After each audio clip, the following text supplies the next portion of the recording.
Coaching in Session. Your exclusive destination for unparalleled personal and professional growth. With your host, Michael Rearden. Whether you choose to live within limits or break free, your mindset journey begins here. Welcome, Dylan Borland to Coaching in Session. How are you doing today? Michael, I'm doing well. Thank you so much for having me on your podcast. Happy to be here.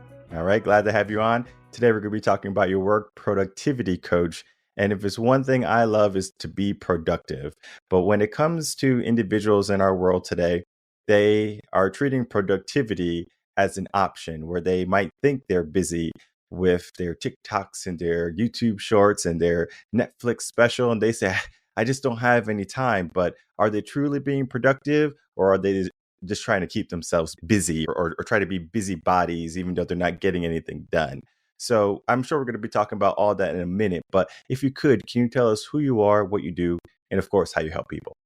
Yeah, thank you for that introduction. You know, productivity is not a sexy topic by any means, right? So when we talk about productivity, people tend to turn on the snooze fest and tune out. But yet, as you know, it's one of the most important things that we can do in business to move that needle forward, right? And so we really focus on what can we do in the next 90 days to make the biggest impact on moving that needle forward in a person's individual life or their business in terms of productivity.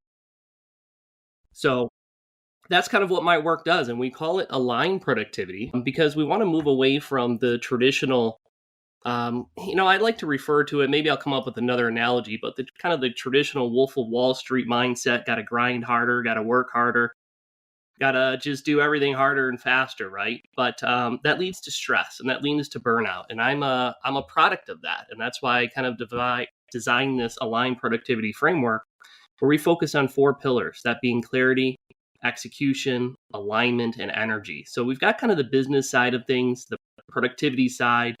How do we get clear? You know, most people, Michael, as you know, don't have a time problem. They don't have a productivity problem. They have a clarity problem. And so we focus very hard on getting clear on that one thing that's going to move that needle forward and make the biggest difference in their life. And then we move into that execution phase, right? Jim Rohn had a quote, and this goes to your earlier statement where, you know, we can, something along the lines of, we can all be busy running figure eights or chasing our tails, but at the end of the day, we never actually get anything done. And that kind of goes to what you were saying earlier about feeling busy. But when we look back at the end of the week and we look back 30 days from now and 60 days from now and 90 days from now, we realize we haven't really done anything that's moved the needle forward in terms of our goals, our aspirations, and things that we want to accomplish. And so my work is getting people very clear on that first component, that clarity, putting into place the systems and processes and executing on that, and then the mindset thing.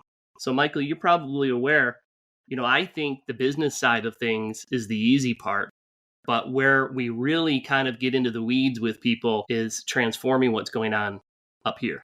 And that's the other side of the equation. That's the alignment side and the energy side, making sure that we have the energy to support our goals and what we're working towards as well, too. One of the things I'm curious about is when we look at clarity, would you say that clarity is maybe synonymous to a purpose or a person's why? So there's a lot of reasons in terms of clarity. People are not looking to be productive just for business purposes. You know, sometimes people want to move the needle forward on their personal goals, their life, their marriage, their friendships, their relationships as well. And so we apply clarity, getting clear across the spectrum in terms of what is it, what change is it that this person, what breakthrough is it that this individual wants to try to accomplish? And we got to get real clear on that, whether it be in your business life, your personal life, your marriage, your friendships, whatever it might be.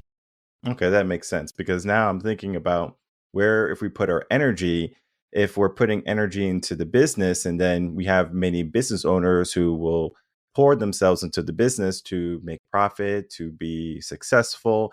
And then down the road, maybe their health is kind of waning because they have not been taking care of themselves. Maybe their family life is dying in the sense of they're breaking apart, they're not growing together. So they're seeking fulfillment at some point. So it's like they were clear at one point in their life or at one path, and then all of a sudden it's like now they have a transition phase where it's like, I thought I was clear, I thought I was going after something, I'm being successful in what I'm doing, but now it's like I'm looking at something different, and I'm not sure if what I was doing or what I did was even important now that I'm focusing on something different. Absolutely. And, a few thoughts that come to mind on that. One, I think it's important to remember that we got to allow ourselves the space to be flexible. When you think back in terms of a schedule, if anything's too rigid in your schedule, your business, your goals, anything that's rigid tends to break, right? So it's like a tree in the wind. If it's too rigid, it's going to snap and it's going to break. And human beings are no different. And so that's kind of where the alignment side of the component comes into place, is we kind of bridge being productive, wanting to achieve our goals, but also, they say there's no such thing as work-life balance, but I disagree. I am a product of the old school way of thinking: pick up the phone, smile down, make a pile, grind. When I grew up, I had aspirations of my only goal, Michael, was to make $1 million a year. And I did everything I possibly could to do that. I achieved that at a young age. But like you had mentioned earlier, I sacrificed my health for that. And I sacrificed my marriage for that, and a whole bunch of other things. I was so stressed out of my mind. Now, did I achieve my goal of making $1 million a year? I did. My background's in real estate, in multifamily real estate. I owned for 17 years. But, a mentor told me a long time ago, Dylan, if you want to make $1 million a year, you're going to have $1 million a year problems. And that's the truth, right? And so I went through a marriage, almost went through a second marriage. I was so stressed and broken down in terms of health. I was literally like bleeding internally.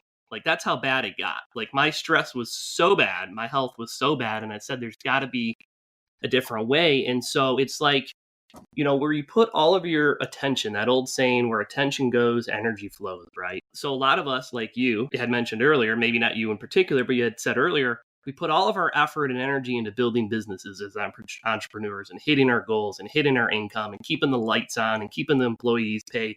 But at what cost? Often at the cost of our own health, often at the cost of our marriages, the relationships with our kids and our family. And you don't have to do it that way, right? And so that's when we focus on that alignment portion of the line productivity, where we say, hey, let's put in place systems and processes. Let's look at what distractions we can eliminate. Let's let the systems and processes and delegation and automations work for us so we can reduce some of that stress and that overwhelm. Let's put in place some expectations with our clients and our spouses and our friends, and when we're going to work and when we're not going to work. I remember being a real estate agent. In the real estate world, the idea is you've got to work 7 days a week and be available to your clients 24/7. I didn't do that. I said, you know what? I'm not going to live this life anymore. I started in reverse, and I said, how many days do I want to work? What time do I want to cut off my work? I don't want to work weekends. I want to be done at 4:00. I want to work 4 days a week. And then putting in place the framework and the expectations that my clients could adapt and appreciate. So, hey, I can't get a hold of Dylan by email or phone unless it's between these certain hours, noon and 4.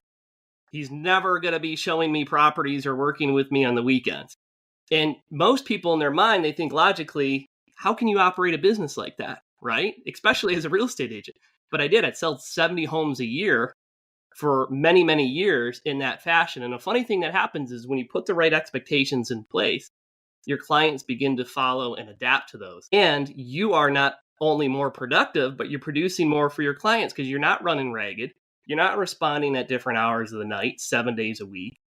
By you being in control, you are actually producing and performing better with less work and with less effort than running around chasing your tail, like we said earlier in this interview, right?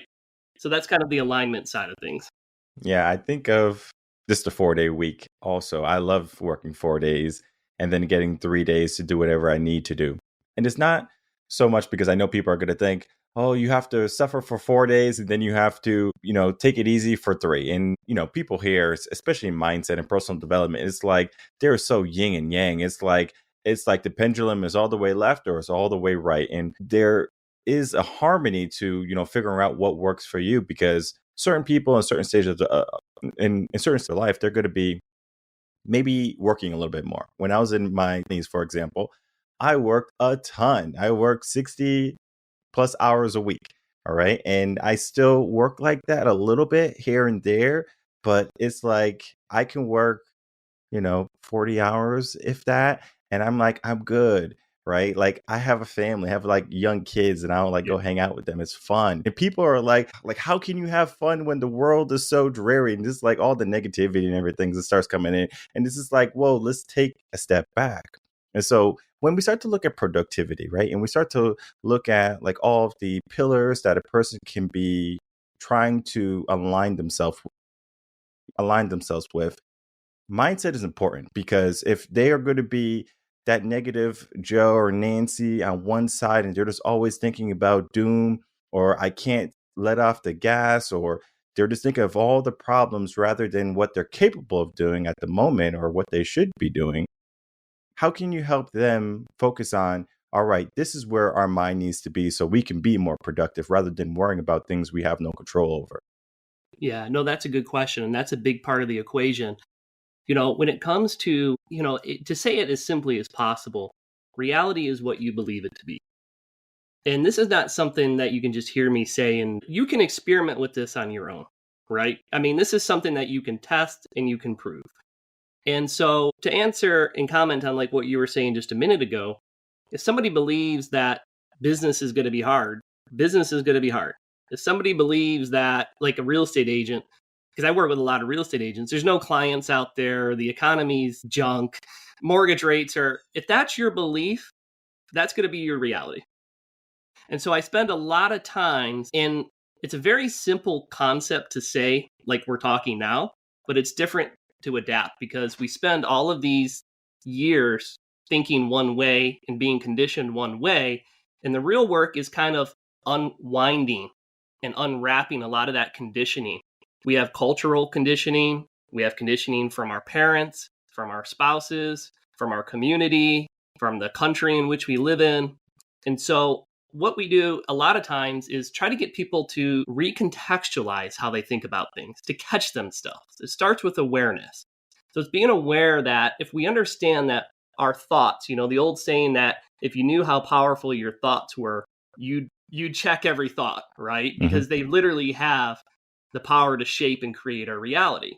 And so when you understand that, it starts with awareness, and it starts with catching yourself saying to yourself, gosh, business is so hard, or gosh, the economy is so terrible, or I'm never going to succeed because they're blaming it on everybody, the government, the whatever, right? So it starts with being aware of this happening and then catching yourself and then developing, we call it recontextualization, but basically you're developing a new story that supports a more positive outcome, a more positive mindset. You move into that alignment, you move into that flow. And so instead of saying to yourself, business is so hard, you might say to yourself, I attract clients effortlessly. I don't know how, but I attract clients and opportunities. So you're spinning the story in a different way, away from something that's negative to something that's positive, that's life-giving, that's more in alignment with how, God, source, whatever you want to call it, operates and has told us we should be, right? So you're moving away and you're recontextualizing. And for a lot of people, it's about, quite frankly, killing or eliminating that old identity. And the good news is at any point in time, we can start over and say, I'm no longer the old Dylan, or I'm no longer the old Michael. I'm no longer the old unproductive person. I'm now this person. So at any point in time, you can rewrite your story. You can rewrite your chapter. You don't have to hold, but we hold on to these old identities. We hold on to this old ego, and it fights us because, from a survival standpoint, it's a smart thing to do, right? And misery likes company, and we kind of get stuck into these, it's entertaining for people, but they're unconscious of it. And so it's snapping out of that, right? And moving into a different way of thinking and shifting that identity into the new identity. For me, I'll just give you a quick example. Well, even a client. So you might say to yourself, Dylan is always late, right? I'm just giving you a random example. Maybe that was I'm 39 years old today. Maybe that was the old Dylan for 39 years. But this day forward, the new Dylan's in the driver's seat. And the new Dylan is never late. The new Dylan is productive. The new Dylan follows his schedule. But you can't begin to change anything in your life, your health, your business, whatever it is, until you become aware that there's something you would like to change. And so it starts with awareness.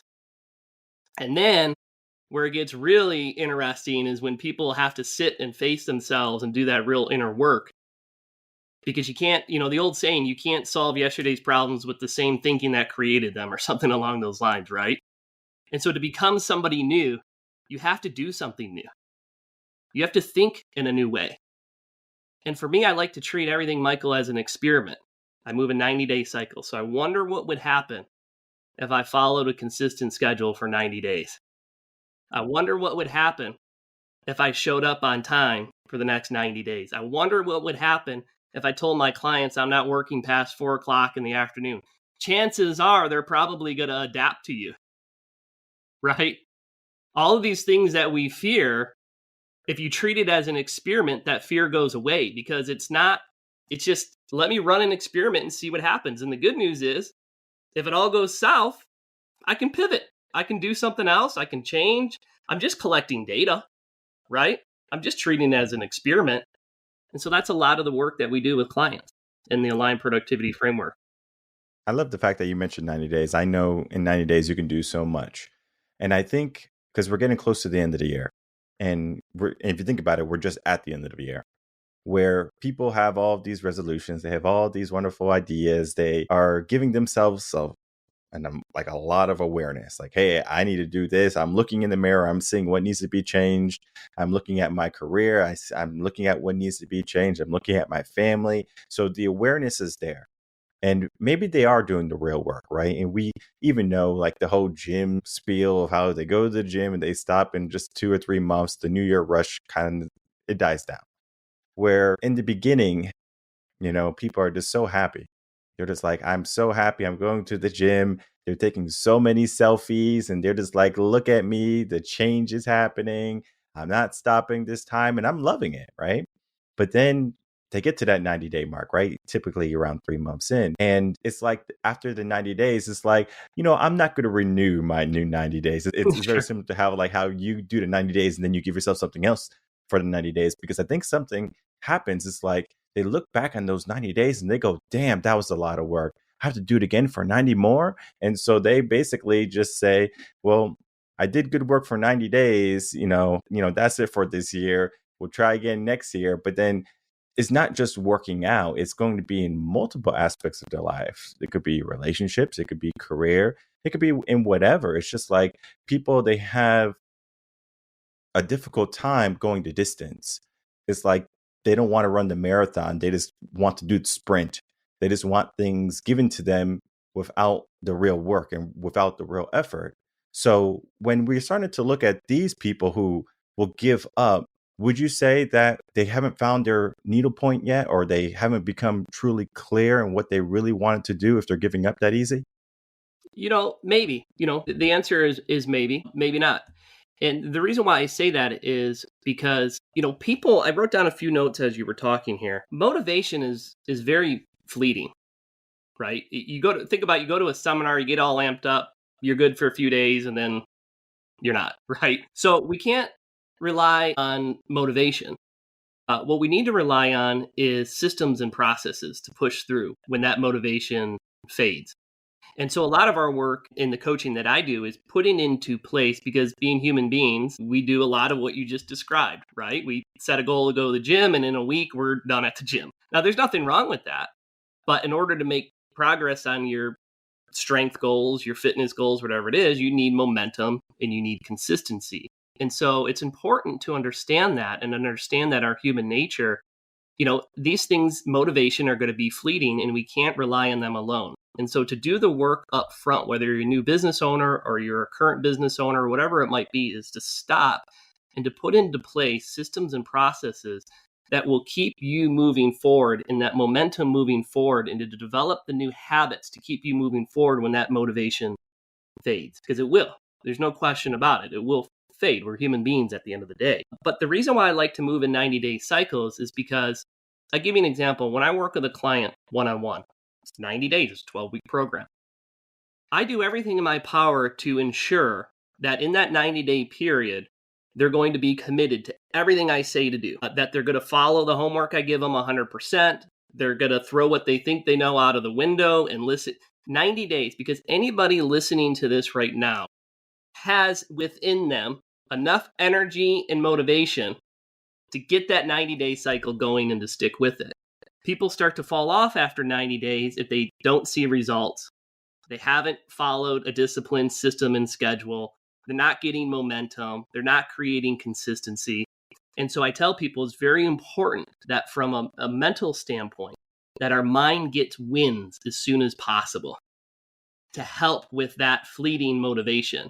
Because I know even in my own coaching, if I've got a client that doesn't get a win in 90 days, the chances of bringing that client back in from a motivation standpoint and getting him to keep up the work drops dramatically.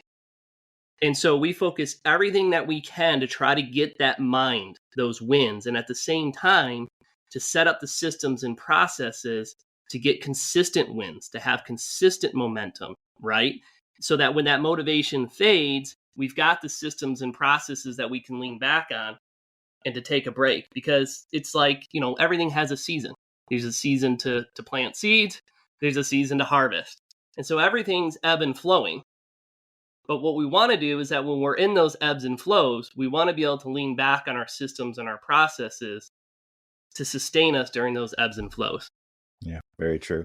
It's very similar to the podcast that I have. I have a lot of episodes out, and some people ask, like, how do you do it? And I go, I don't know how I do it. And then if I really think about it, it's because I have systems in place for everything.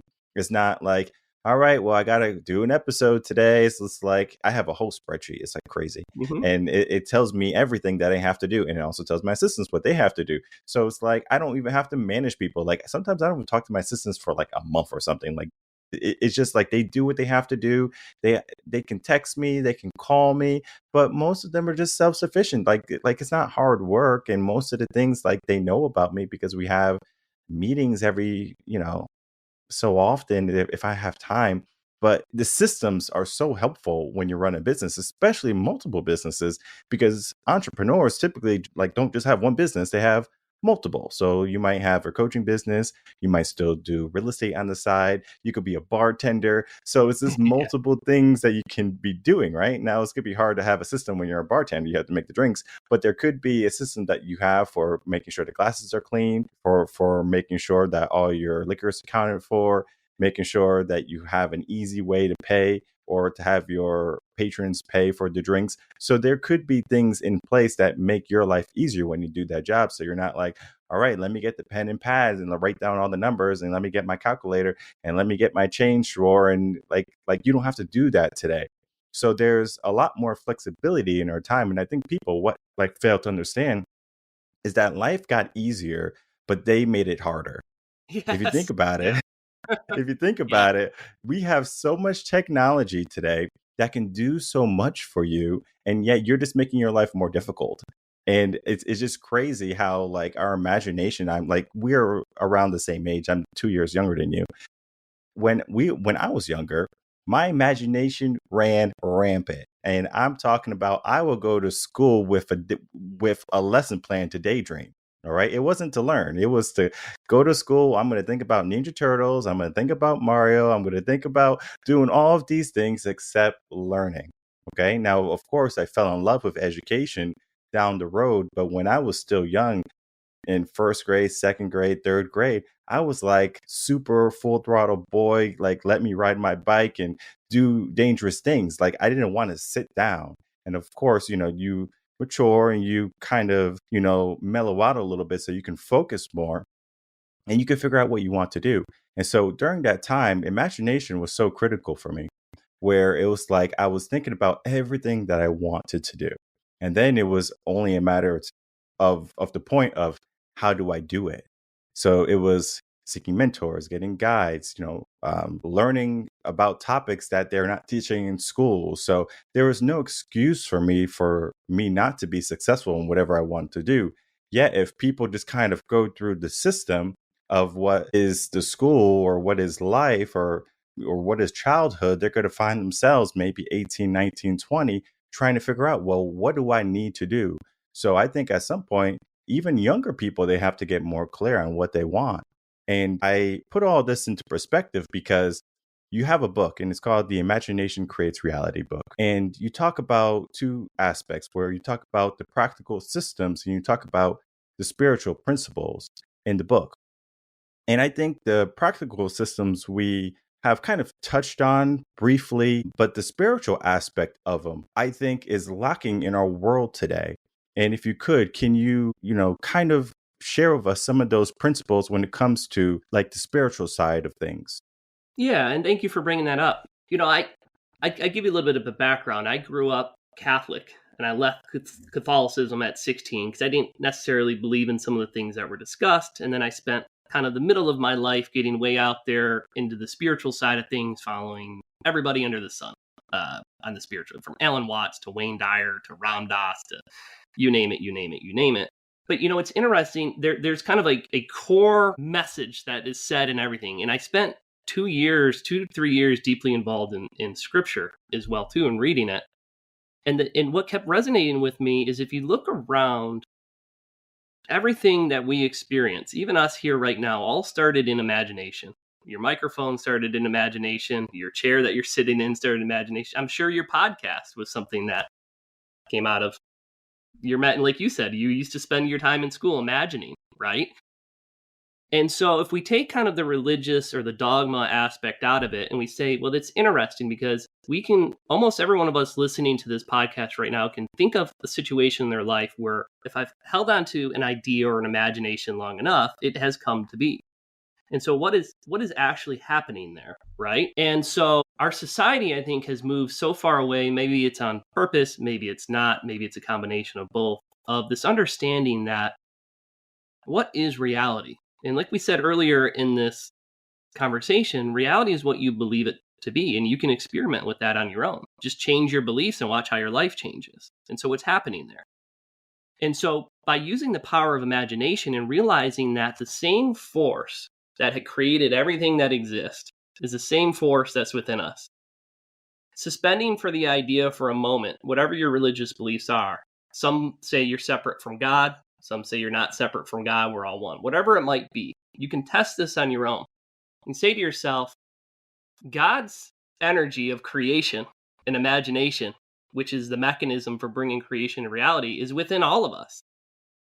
And you can test this for yourself in your business, in your life, whatever it is that you want to work on, and realize, like Scripture had said, and I remember a quote in Scripture. I use Scripture a lot because it's profound spiritual wisdom. If you go through it and you look at it through a certain lens, you can pull out this profound wisdom in many of the religious texts. And there's a quote in there from Jesus where he says, "You too can do all of this and more if you simply have faith." So here's Jesus saying, you can do more than I can do if you just have faith, right? And that all things are possible. Not some, not a few, not a short checklist, but that all things are possible with God and with faith. So that really starts to make you wonder. And so I started putting these and testing these in my own life. And there's a lot of ways to bring and to use your imagination to bring into existence what you want. I mean, you can do it through prayer. You can do it through meditation. You can do it through visualization processes like the Silva method and things like that. But at the end of the day, we can use our imagination to make massive transformation and to bring into existence whatever it is that we can visualize in our mind. But the missing component, the keystone, if you think of like mason work and you have an arch, there's that one keystone that holds all the other bricks, right? The keystone that I discovered is, and I didn't discover, I mean, people are literally shouting this from rooftops in the spiritual world, right? It's not enough to just imagine. It's not enough to just pray. You have to have faith and you have to attach feelings to it and to treat it not as something that you want, because wanting implies that you don't have. What all the spiritual texts are telling us is, ask and it shall be given, right? Not want and it shall be given, to already put yourself in a position of having it. And when you do that, you begin to feel it. So not treating it as like, a visualization of a scene occurring that you want to happen, but like Neville Goddard used to say, living from the end, treating it as a memory that it has already happened. And so I always have this book with me, and thank you for bringing it up. It's this Imagination Creates Reality. And I give you practical steps that somebody can take to test what it is that we're saying here. And you can start with small things that you want to bring about in your life, change or transformation or whatever it might be, and go through this and test the power of your imagination to transform your life and your business and everything else. So it's been a real helpful tool, especially when it comes to coaching and moving away from this fear-based, realizing that the power of God, that the power of creation is within us, and that it's not just the Bible that says this. It's all types of spiritual texts. It's all type of people shouting from the rooftops, hey, wake up. The power of God is within you, and that you can create anything that you can conceive in your imagination if you believe it and you have the faith, and it will come to be. Yeah, very true. I think of just, authors or people like Napoleon Hill, if you can believe it, you can achieve it. Henry Ford, whether you think you can or you think you can't, you're correct. All of these things are just you ascertaining to like what you're capable of at the end of the day. Like if you can do it, then you can do it. If you think you can't do it, then that's really your reality. And I understand that there's going to be a lot of naysayers in your life. It could be your partner. It could be a parent. It could be someone you love dearly. And maybe those words are powerful, but what's even more powerful is your mind. If you can fortify it, if you can say what you want, and if you can feel like it can truly happen in your life, then the only thing you have to do is take action. And one of the things that we are failing to do today, especially in the Western world, is to take proper action. Where, we get so busy doing so many different things, but those things don't bring about any significant meaning in our life. We can say we're busy all the time, but if your kids are asking to spend time with you and you say I'm busy to them, how would you feel? Typically, you feel kind of bad. Like even I know entrepreneurs who are extremely busy. The moment their kid asks them for something that's not like a toy, it's like, hey, can you spend time with me? Can you take me to the game or something like that? It's like they immediately feel bad. It's because they know something on the inside. One day they're not going to ask me to spend time with them. And even though they're just so focused on what they want, they're prioritizing where they have to give their focus. And I talk to so many people, therapists, counselors, and everything. And you could be in different seasons of your life. Okay. You can be in a season where you can just work. As we were talking early on, when I was in my 20s, I did so much work, right? It was crazy how many hours I worked.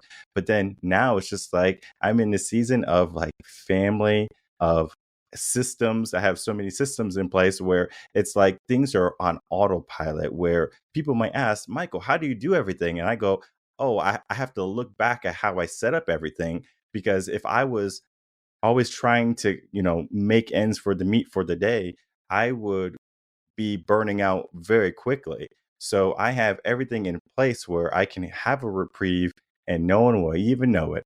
All right. It's like, hey, I'm going to spend some time with my kids, and I do it several times a week. So like on Mondays and Fridays are like my day for my kids is like 100% for my kids. And you might say, well, Monday is the most important day of the week. It's the starting of the week. I go, to you, maybe.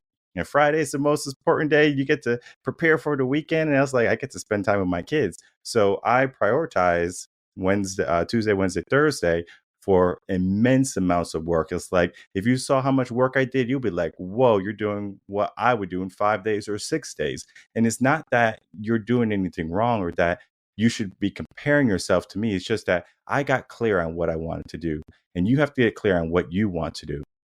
And I know the work that Dylan does and the book he has written and the books he probably will write in the future are going to be helping you align yourself, is going to be giving you tools to adjust your mindset. And all of these things are a concoction for you to take action and for you to really start to live a life that you can be proud of. And so, Dylan, as we begin to wrap up, I would love to, of course, get some final words. So you can talk about anything you want. It could be what it says, something different. And of course, at the end of that, please tell everyone how they can find you, reach out, and then also begin working with you or signing up for the 90-day program that you have. Yeah, and thank you for mentioning that. Just some final thoughts that probably come to mind is, I can't impress upon people enough that reality is what you believe it to be.